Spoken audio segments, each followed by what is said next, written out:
Boa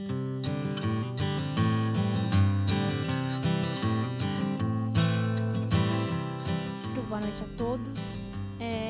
Eu acho que é bem essa questão mesmo, das mulheres que ficam, né? Sobretudo em Brumadinho, como a gente está falando especialmente de Brumadinho, essa é a questão. A gente tem uma legião aí de mulheres que ficaram viúvas ou que perderam os filhos, enfim. Eu busquei esse dado, né, sabendo que ia falar sobre mulheres, pesquisei desse número de mortos, quantos eram homens, quantos eram mulheres, e eu não achei facilmente esse dado na internet. E fiquei um pouco surpresa, porque as matérias trazem os números totais, mas não dizem quantos são homens, quantos são mulheres. Então, perguntei à Polícia Civil, que é a que está fazendo lá em Minas Gerais esse trabalho de identificação, e hoje eles me retornaram, né, com a resposta de que são 195 homens. A maioria. 190, dos 248 identificados, são 195 homens e 53 mulheres. Só um parênteses, chama a atenção, se você olhar a lista dos nomes dos mortos ou desaparecidos em Brumadinho, que você começa a ver Jonathan, José Luiz. Então, é bem assim a lista. É uma grande maioria de homens. E aí eu falei com o assessor da polícia e falei, olha, desculpa que eu incomodar vocês com essa demanda, mas eu procurei na internet e eu não achei esse número. E aí ele falou assim, mas a gente não tinha isso sistematizado, eu tive que contar um a um para te falar. E aí eu falei, meu Deus, ou seja, não existe uma preocupação em separar as pessoas por gênero, ou seja, a gente nem sabe quantos são os homens que morreram, como é que a gente vai pensar nas mulheres que ficaram? Porque é isso, assim, as mulheres precisam de um olhar especial.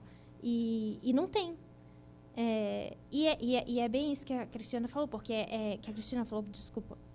são as pessoas que ficam. É isso que eu observo em Mariana e foi o que eu observei em Brumadinho também. Quando esses pais, esses trabalhadores morrem na tragédia, quem fica para lutar, para fazer... Porque é uma coisa que os procuradores lá da Força Tarefa de Mariana falavam para a gente. É uma tragédia que ela se renasce a cada dia, porque ela não acaba ali. Você começa um processo de luta mesmo. Não é fácil.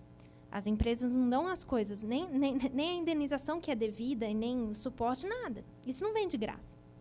Existiu mobilização em Mariana, precisou existir, e começou em Brumadinho, e eu fiquei feliz de ver o quão cedo começou em Brumadinho, porque Mariana foi um aprendizado, né?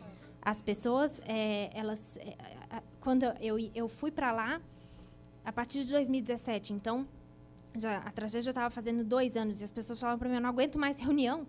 A minha vida virou reunião, porque aquelas comunidades começaram a ter que se reunir para pleitear os direitos, porque sozinhos eles não iam conseguir. Então, precisou criar um grupo, exatamente essa união das viúvas, enfim. E em Brumadinho, isso aconteceu ainda na primeira semana, enquanto a gente estava lá, né, Pedro? Já essas reuniões de comunidade, assessorados pelo Ministério Público, pela Defensoria Pública, que é uma coisa que em Mariana demorou a acontecer. Então, já tinham pessoas do Ministério Público, da Defensoria, dizendo, olha, isso vocês fazem, isso vocês não fazem, porque começou a circular... Já calejados por Mariana, né? Porque aí é uma boataria, como é que eu consigo isso, qual é a informação correta, enfim, uma série de desencontros, preencher formulário de quais são suas perdas, e aí o Ministério Público, não, calma aí, essas pessoas acabaram elas nem sabem onde estão os parentes delas, como é que elas vão dizer o que elas perderam, o que elas deixaram de ganhar para calcular a indenização, esse não é o momento. E essas reuniões são de mulheres, assim, boa parte. É bem isso, assim, as mulheres são as que falam, as mulheres são as que exigem. Inclusive, algumas dessas vozes gravadas eu reconheço de ter estado lá e de ouvir essas histórias. Então, eu acho que no fim das contas, assim, as mulheres têm um papel nas comunidades que ele é imensurável, né? Ele é um papel de estruturar aquela comunidade, é um papel de também trabalhar, né? Enfim, atividades econômicas.